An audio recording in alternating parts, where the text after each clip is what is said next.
you. Hey, everybody. It's Natalie Bensavanga. You can already tell we were already girl talking before the show started. And thank you for the comment about the lip color. Always a pleasure.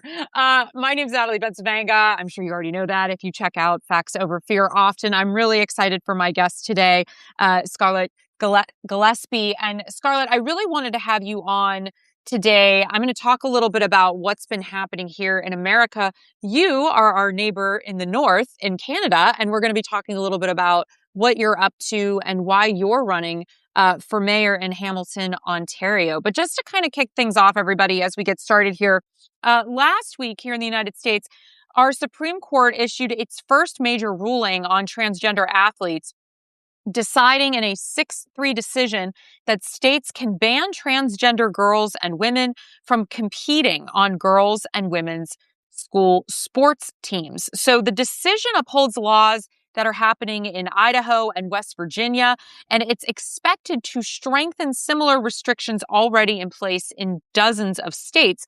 Supporters are arguing that the ruling protects fairness in women's sports, while critics are saying it is excluding transgender youth from opportunities to participate and raises broader questions about equality and belonging and civil rights. And Scarlett, I'm really looking forward to our conversation because, I wanted to get away from the headline. I wanted to talk about what really it means underneath. And not just for athletes, right? But for transgender people, no matter where you call home. How do you navigate a political climate where identities have become such a subject of intense legal and cultural debate? Scarlett, you have built a public profile as the executive director of the Sex Workers Action Program in Hamilton, and you are also running on a platform emphasizing housing, tenant protections, climate justice, community safety, transparency, and the arts. These are all issues that we're seeing pop up more and more among democratic socialists here in the United States as well. And I think it's really important that we take these conversations global because human rights are human rights no matter where you live. So, Scarlett, thank you so much for joining me. Thank you for having me. Oh my gosh, I want to say so much already. I will touch on the trans sports thing. Yes. Because as a trans woman, I have also experienced segregation from sports, or I would rather say disenfranchisement from participating in sports.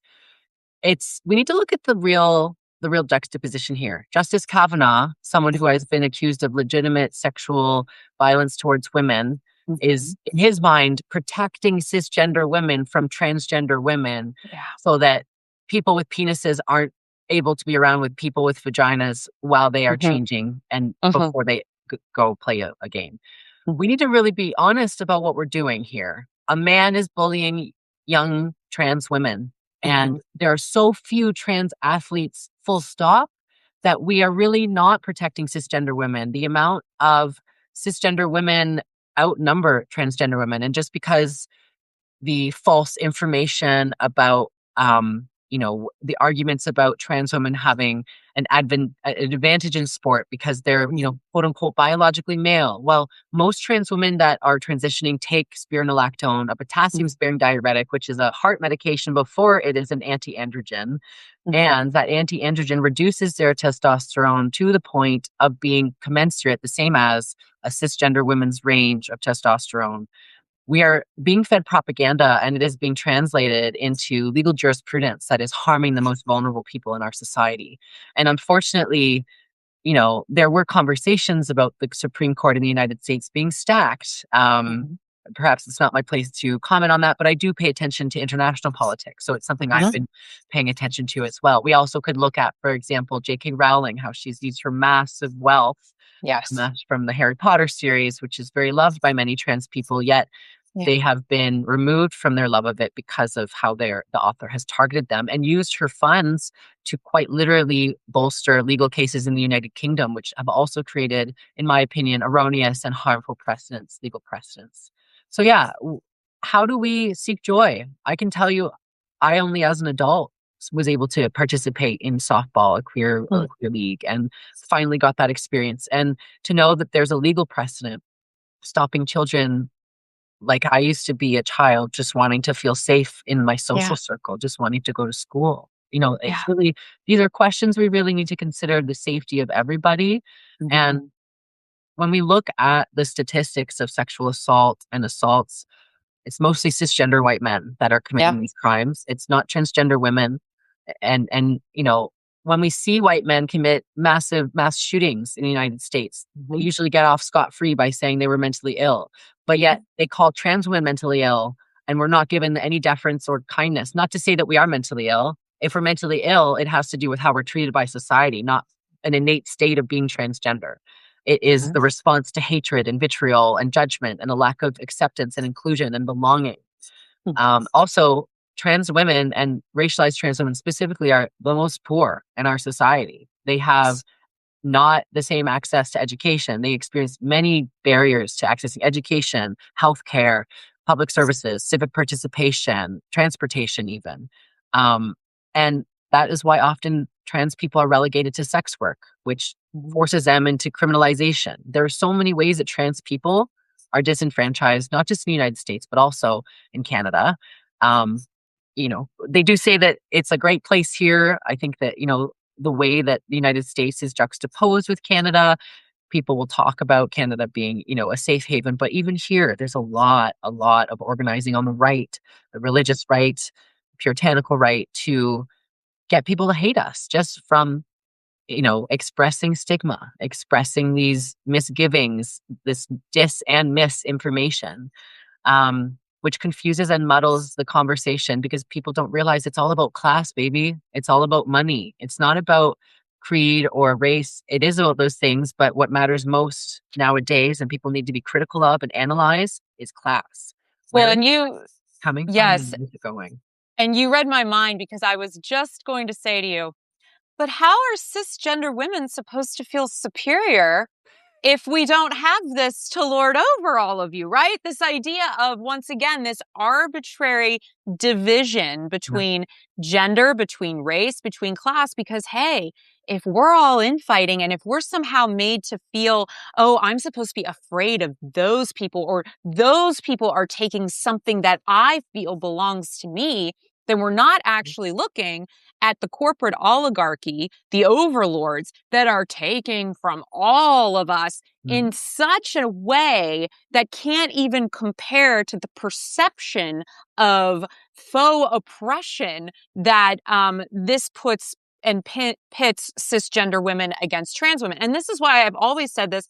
Our feminism, if it ain't intersectional, it ain't feminism, right? Because if we all stood together, can you imagine, Scarlett, because I can, what we could actually accomplish, right? The things that you talk about on your platform. It's happened. The miners stood with the gays. Martin Luther King Jr. was assassinated because he was going to demonstrate with garbage workers who were primarily Black men, underpaid wages to serve the upper class who owned property and wanted their garbage to be collected.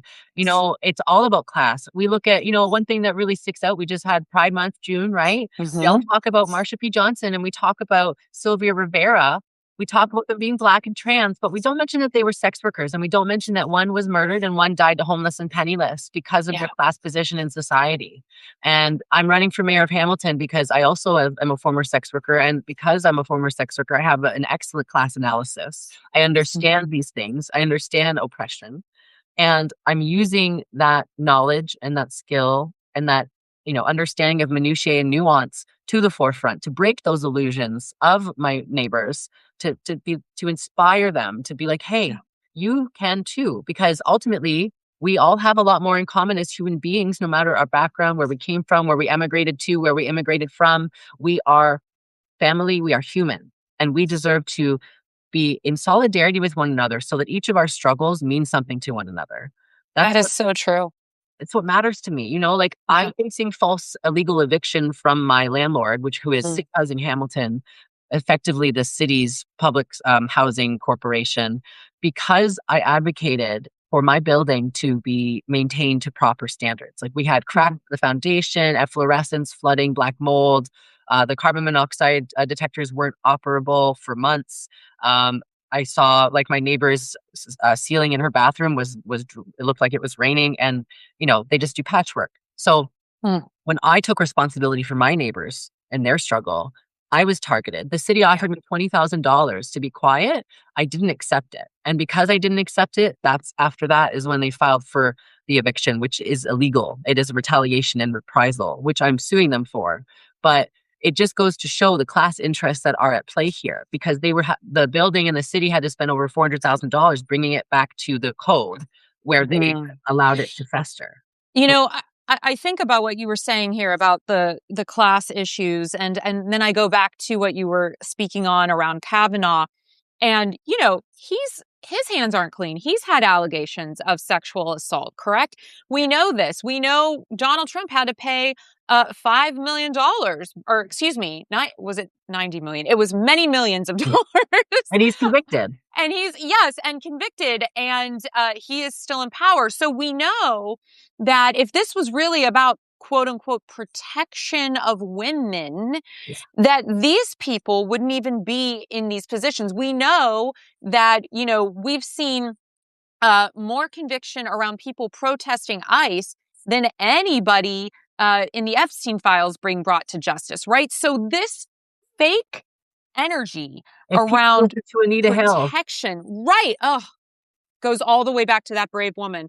I mean, when we look at this need for protection and how we are constantly bartering this perception of protection to, you know, in order to give up freedom, and then we lose both. Yeah. It's frustrating to watch this cycle happen and perpetuate over and over. And that's why, you know, when you and I connected a few months back, I had interviewed someone else running for local office in Massachusetts. And I believe you reached out after I did that interview, and we started talking, and I was just like, oh my gosh, this woman is so brave and incredible and so smart. And I want to have her on. Jordan Corgan, by the way. I'm very inspired by Jordan Corgan. So yes, thank you for having her on your show. Oh, absolutely. Amazing person. And now having this conversation with you, and you and I have also been able to chat offline, I just want people to understand these are human beings. The trans community isn't this scary thing that lives in this ether that's trying to hurt or harm. It's your neighbors. It's your friends. It's people running for public office. It's people trying to make a difference. How does it feel, though, Scarlett, to have to constantly be defending your humanity? Because we talk a lot about your platform and the things you want to accomplish, but I also don't think people understand, you know, when we're discussing any of the isms, how hard it is to live in them and how hard it is to constantly have to defend just being. Yeah, for me, I have a thick skin, but I'm not impervious to by any means. I think what's most hurtful is having to be a leader by necessity, because so many of my community members are downtrodden, and there's so much fear against us. But do you know how fearful trans women are? You know how many trans women live with agoraphobia? They can't leave their apartments. They have difficulty feeding themselves or having a shower because they are terrified of being humiliated in public. Just by, you know how much courage it takes to get dressed and to go outside for the average trans person?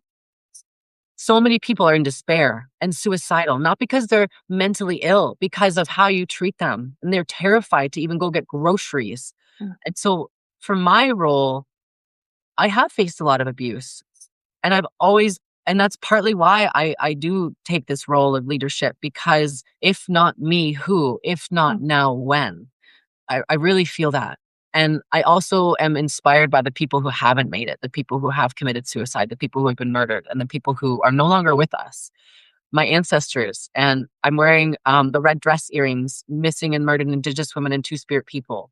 We need to remember that our comfort is worth nothing if we don't remember the people that came before us. So for me as a leader, it's difficult, and I try to bring a hopeful message. One thing in my candidacy and my campaign I've really been trying to focus on is bringing hope and positivity, joy and camaraderie to it, because a lot of other candidates are maybe being very critical of other candidates or opponents, or just punching down, where we've seen that in politics enough. And frankly, trans people face vitriol at every juncture of their life.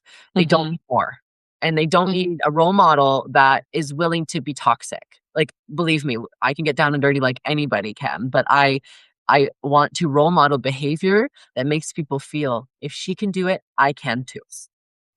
Amen to that. Before we continue on, everyone, I want you to know I'm fact checking myself in real time here, and it was $88.3 million. This was what Trump was ordered to pay E. Jean Carroll. I have no idea why I said $5 million. I'm going to chalk it up to it's Monday. That's And okay. we're going to go with that, but that's okay. No, I appreciate everything that you just shared. And, something, Scarlett, that really stuck with me when you and I had been chatting was your commitment to housing and how integral that is to someone's lived experience and their sense of dignity and self-worth. And, I was a former social worker and I worked with a lot of unhoused people. And I don't think people understand if you don't have stable housing, nothing else is going to work, Fit. right? And a lot of unhoused people, at least here in the United States, work. That's what's so Get wild out of to their me. cars. They're living out of their cars and they're working full-time jobs. And I feel this innate frustration because a lot of times I feel like I want to have a public health conversation and other people are wanting to have an ideology conversation, right? And for me, it's like we need to move away from this idea of what people quote unquote deserve and instead move towards who do we want to be as a collective. Oh, this person says, I appreciate your courage, Scarlett. There's so much hate and resistance, mostly because of ignorance and xenophobia, hating what they're not familiar with. When you think of your work in the housing space, why was it important to center that as a part of a focal point of your campaign? Well, a large part of why I started sex work over a decade ago, I'm a former sex worker and I ran a nonprofit, Swap Hamilton, you mentioned, is because I became homeless. And I needed a form of income that would get me in a new apartment very quickly. And what I learned when I did sex work was I could, well, as a trans woman, there are many barriers to accessing secular form, meaning non-sex work forms of employment. And so, and again, that relates to the barriers to education and other things like this, which I have faced discrimination in higher education. I'm a graduate student currently, but nonetheless, housing is so important because, you know, you can't, like, when we talk about unhoused people, let's say downtown in Hamilton, and people of a higher income level are complaining about what I hear them saying as an eyesore. I see my neighbors struggling under poverty, under capitalism, right? And so it does become this juxtaposition of ideology versus public health because we know and all the evidence says that housing is like the first step to getting, to having stable employment, to having stable mental health, even like sleep hygiene, routine, things like this. These are really, really, basic human dignity, like, and things that I think people who have never struggled really cannot, they literally do not have the capacity to understand or empathize what that suffering feels like because they just simply have never experienced it. And that isn't to put those people down. That is simply to say, like, we really need to try hard. One thing I love about novels, reading, being literate, especially for youth, is immersing yourself into a world that isn't yours because it develops that empathy. And I think part of why I am who I am is because I read a lot as a child and I explored different worlds. And, reading is so fundamental, but a lot of people don't have access to literacy. So how do you meet those people? You be kind. And so how do I talk to my neighbors that speak with this ideology of, I want to get these out of the way. I see them as a nuisance. I don't see them as a person. I try to bring it back to the human experience of suffering. Yeah. And I'm sorry, I realized you asked me about housing. No, but I think where you went, that stream of consciousness was very much related to the core issue, which is our collective humanness. And, because of where we're shifting with the sort of AI revolution, so we'll say. Revolution. Yeah. And the data centers and the surveillance state, we're seeing the flock cameras everywhere all around my community, the level of hysteria around policing one another. It's very easy to become suspicious of everyone who isn't just like you. And when you combine that with the disinformation state, I just saw our friend Nick Valencia, who is also an independent journalist. He was joining the live to watch. He's another person that is calling out, truth to power all the time with the work that he does. we're a very small fraction of the media world, right? So when you have this constant propaganda that is being fed to the masses, along with what you just said, the lack of education, the lack of access to quality education, to books, to immersing ourselves in others' lives and lived experiences, it's very easy to quickly say, these are bad people, they are undeserving, and that ideology, it spreads like wildfire. And before you know it, you have the sector of the Proud Boys marching on the lawn of the White House on the 4th of July. I mean, guys, we know where this ignorance, this willful ignorance, and this misguided hate leads us. So to me, everything you said, it comes back to that. Yeah, thank you. I feel like ultimately it's just a shame that we can't try to be kinder to our neighbor. People need to be paying attention more to how much is trying to be developed by corporations in their municipalities, and really the wool is being pulled over everyone's eyes. And I think it's really critical to pay attention to where the money is going. AI data centers is a perfect example. They are selling it like it's snake oil. They're selling it like it's this beautiful revolutionary thing. It's going to bring all these jobs. Meanwhile, Aaron Brockovich has come back out, and we know. And I mean, I even delegated locally, and we were able to put the first moratorium in any municipality in Canada in Hamilton. So I had something to do with that, with stopthedanacenter.ca. So it's a large group of people. I'm not the only person, but I had the privilege of being able to be part of that and delegate. We really see, like, where are public resources going? Why are we using public resources for private enterprise? That doesn't make any sense, and it's also unethical.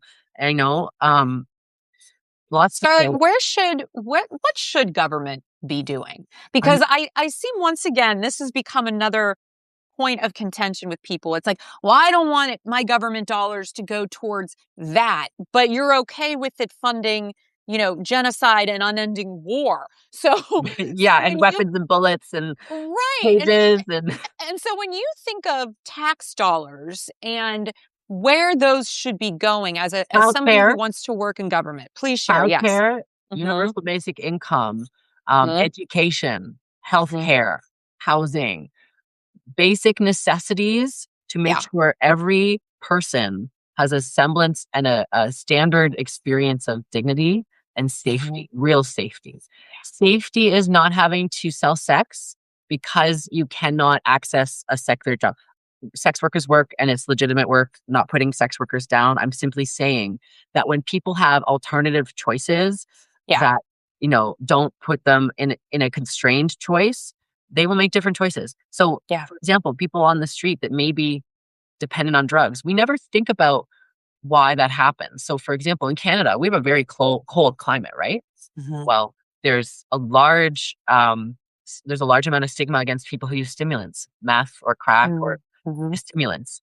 Well, people don't realize that people get addicted to stimulants, particularly in the colder climate, because it reduces their appetite and it reduces the blood from their extremities to their torso. So it keeps them physically alive, and it stops them from having to sleep and eat as much as they would if they didn't take the stimulant. So these people get entrenched into a dependence of that stimulant because it's saving their life. Otherwise, they'd starve to death and from hunger pains and literal hunger. And that's why they have cigarettes or other forms of stimulants. So, we judge people for the state they're in, but we don't actually think about why or how they got there and how long that took. And if people took that long to get into this state of despair, it will take just as long or longer of supporting them with resources to get them out of that trench. And I would add to that, Scarlett, to your point, that it's better for all of us if everyone has their needs met. When we go all the way back to the beginning of this conversation, talking about trans girls being barred from playing sports and SCOTUS supporting that initiative and that legality, they're claiming because of safety, because of protection. But they never expand that to actually what it would look like to live in a safe community. I mean, I don't think getting your genitals inspected by anybody is any semblance of safety. No. It leaves vulnerable room for sexual abuse, which I think is the point. They are using trans people as a scapegoat in order to say, look, we're doing stuff to make you safe while we put our hands down girls' pants. Period. Really disgusting. And, I will say, I don't often talk about this, but like I have not been the victim of sexual abuse as a youth, but my siblings were, and I see the impact of that. And I guess that's largely ironic. I became a sex worker, but I guess that's largely why I talk a lot about these things so transparently, because there is so much that gets shrouded in shame and silence. And unless we speak it out into the open, that darkness will remain. And I feel like, everybody deserves a chance. Everybody deserves redemption and grace. And everybody deserves the ability to grow and change and to start anew, because every day is a new tomorrow. And I just want to remind people that, like, you're so loved. I know that you might feel terrible on the inside, but there is so much to live for, and it will get better. And, I've been in despair, and just hold on. We can get through this. And the people that care, what's the Dr. Seuss quote? Those that mind don't matter, and those that matter don't mind. So there it is. you'll find the people that you need. And please don't stop believing in yourself. And please reach out, even though it's hard. It's so hard. I so appreciate that message and appreciate your transparency, and I really respect you on a lot of levels. Thank And you. no, I do, I really do, and I was so looking forward to having you on today, because it is very hard to have conversations around these topics, because Yeah. there is so much shame. And what upsets me is that shame shouldn't belong to you. Being a victim of abuse, being a victim of these predatory laws that Yeah. are harmful, Yeah. being someone that had to make really hard choices to survive, Yep. that is not your shame. And it saddens me how our society is so set up to not question this terrible structure that we've created, but instead put all of the onus on the individual, which is, of course, very capitalistic in nature. Of course, we have to do that for the function to survive. As we wrap up, I've been asking a lot of people this question, and I definitely want to ask this of you, because you, I believe, are like me in the sense that you are a dreamer in what is possible. Yeah. And so I've been saying to people, at least here in the United States, but I would say Donald Trump's tentacles have spread around the world, and the impact of the fascism here, it is impacting every single nation in the world, either the way they think or feel or are interacting or are choosing to legislate. So fascism will wither on the vine and die at some point. We've seen it happen. Tyrannus. Period. All tyrants will fall. Exactly. And so with that being said, after this moment finds itself withered and dead, what comes next? What do you wish for all of us if we can reimagine what it means to live here together? I want people to remember what it's like to see their neighbor and to wonder, how are you? I want people to dream about community. I want people to wake up and think, how can I help someone? This pain that we're all experiencing right now is a ploy to stop us from feeling that joy. And I want everyone to understand that we will make it through this. Fascists are very big cowards, and they're usually unintelligent as well.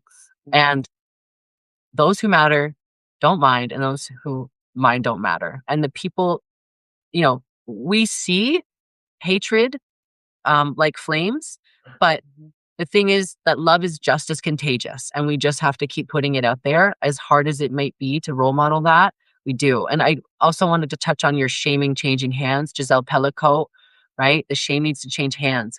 I'm not ashamed to be trans. I'm not ashamed that I sold sex. There's nothing wrong with that. I'm a human being.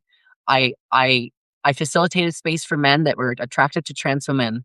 I provided them pleasure. I listened to them, and I was paid for it. That's not wrong. That's labor, and that's actually really beautiful. And I was given an opportunity to not be homeless because I served another human being. And it felt like an equitable exchange, So I just want people to remember to have self-esteem, to hold on tight.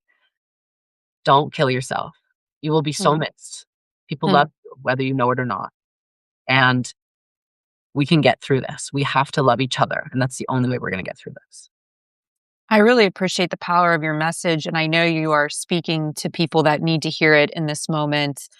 Um, it's it's a real thing that we are going through, and that is exactly why I wanted to have this show, Facts Over Fear. I wanted us to move past fear mongering so we could actually see one another and have conversations that could lead to actionable change, that could inspire us, to educate us, to activate us to make change in our own community.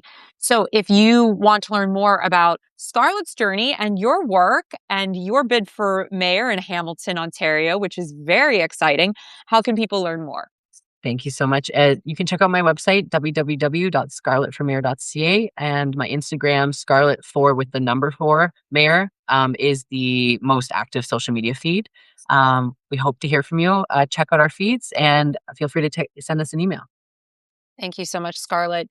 I Thank you would for love to having have you me. back on, of Please, course. Natalie, please. I would love it. I would love it. Please. And thank you to everybody that left all of your wonderful comments and emojis, all the hearts. I could feel it, all the good energy. Appreciate all of you as well. And until next time, everyone, as always, please take care of yourselves and each other. Thanks, everybody.